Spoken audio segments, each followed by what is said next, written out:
Eu sou Margarete de Lara Capurro, eu sou professora associada do Departamento de Parasitologia do ICB da USP. O meu trabalho, a minha linha de pesquisa é a ideia de você usar mosquitos transgênicos para controlar a transmissão de doenças, né? Então a gente tem dois pensamentos: redução de população e uma modificação gênica.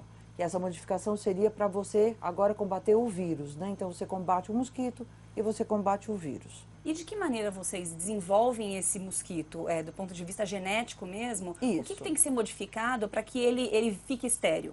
Então, o que que a gente faz? A gente faz uma interferência direta no espermatozoide. Então, a gente faz um espermatozoide ser defeituoso por uma via metabólica, né? Então, todos esses processos de transgenia, apesar de você interferir em alguma coisa do mosquito, você não coloca nada tóxico. O que que a gente faz? A gente bloqueia uma via do próprio mosquito.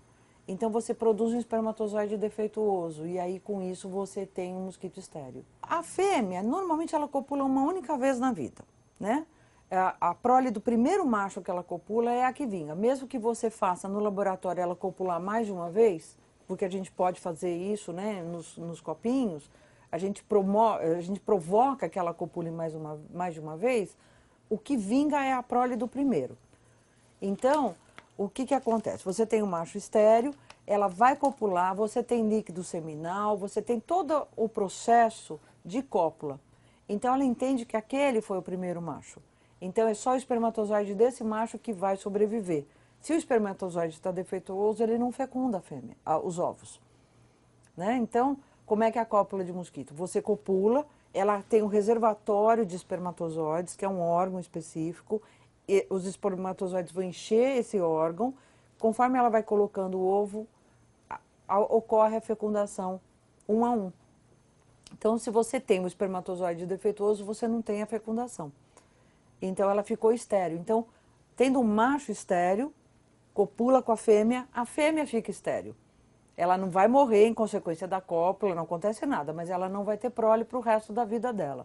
Então, com isso, você acaba reduzindo a população de mosquitos. A gente monta os genes no laboratório, microinjeta os embriões de mosquitos no laboratório, e aí esses embriões, quando nascem, então o que que a gente faz? A gente copula. Então, como é um experimento individual, né? Então, aqui a gente fez, se é fêmea, a gente copula com os machos, se é macho, a gente coloca as fêmeas selvagens, alimenta com sangue, e aí faz a oviposição. O que é a oviposição? Nada mais é do que você ter um reservatório de água, só que agora contido aqui dentro, né? Então, a gente consegue fazer, olha, nesse filtro aqui tem bastante ovos.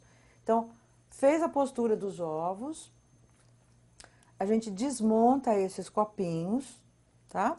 E coleta os ovos. Esses ovos têm que passar por um período de secagem, né? Então aqui esses filtros estão secando. Aqui tem um exemplo dos ovos já seco. Quando eles já estão prontos para continuar o próximo passo, a gente coloca agora em água, reservatório de água, e faz a eclosão das larvas. Tá? Então aqui a gente já tem larva, nesse aqui já está um pouquinho mais adiantado, a gente já tem algumas pulpas, pega esse material e agora vai montar novos copos de adultos, sempre olhando. Aqui nesse caso, quando é linhagem transgênica, a gente faz uma seleção dessas larvas, como a gente tem um marcador fluorescente, então a gente sabe quem são os transgênicos, separa e monta agora o copo de adulto. Então é sempre assim, é o adulto que vai copular, depois vem os ovos, o ovo seca, vai para a larva, é sempre o mesmo ciclo, né? Quando a gente fala em controle, eu gosto de usar, né, fazer a analogia que você tem que pensar como um general, né? Então, que você está indo para uma guerra. Então, o general não manda só soldado para uma guerra, ele manda todas as armas que ele pode ter. É o que a gente fala com o controle do mosquito. Você tem que ter um controle integrado. Então, é uma somatória de técnicas, né? Então, você pode ter o agente de saúde indo fazer o tratamento com larvicida na sua casa, a ação individual, que é você retirar os seus criadouros, você vai somando essas armas. Hoje, o que a gente teve testados, pelo menos assim, em alguns lugares do mundo, mas principalmente no Brasil, foram vários pilotos que você pode adicionar nesse controle tradicional. Você tem hoje uma armadilha que você trabalha junto com a comunidade e que você faz uma grande colocação de armadilhas de mosquitos e aí você consegue ter uma captura em massa de mosquito. Isso também vai ajudar na redução da população de mosquitos, que você trabalha junto à comunidade. Então, todas as casas daquele bairro ou daquela cidade podem ter essas armadilhas, né? E a gente adiciona produtos larvicidas. Na minha experiência, as pessoas são informadas e elas não são educadas, né? Porque existe uma diferença de conceito. Então, eu chego na casa nesse trabalho que eu fiz, a gente vai nas casas das pessoas, as crianças me mostram onde estão as larvas. Então, elas sabem o que é larva. E por que elas deixam lá? Entendeu a diferença entre ter informação e ter educação? Se você tem a educação, você não deixa a larva ficar lá. Você vai fazer alguma coisa para matar aquela larva. Você vai jogar fora aquela água, ou você vai trocar, ou você limpa mais vezes a sua caixa d'água. Você tem alguma atitude frente quando você está educada. A gente escuta, e não é uma questão de falar, não é a população pobre, que não tem muita instrução, não é isso não. Você escuta de gente de classe média alta, classe rica. Faz 2 anos que o agente não vai na minha casa para dizer se eu tenho larva. Se você está vendo a larva, o agente não precisa ir lá confirmar, dar um atestado, isso é larva, né?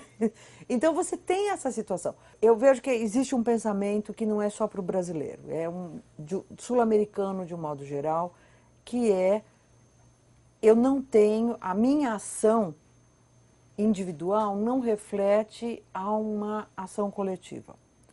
Então eu não vou fazer porque o outro também não faz. E aí ninguém faz.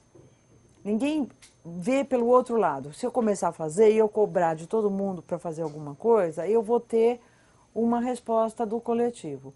Então eu acho que essa parte da dengue é muito complicada, porque muitas pessoas acham que o outro que tem que fazer, eu não preciso fazer nada, né?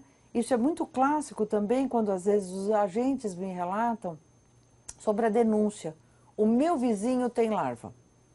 Meu vizinho tem larva de dengue. E aí o que o agente faz? Ele vai na casa da pessoa que denunciou e na casa do que foi denunciado. As duas têm larva.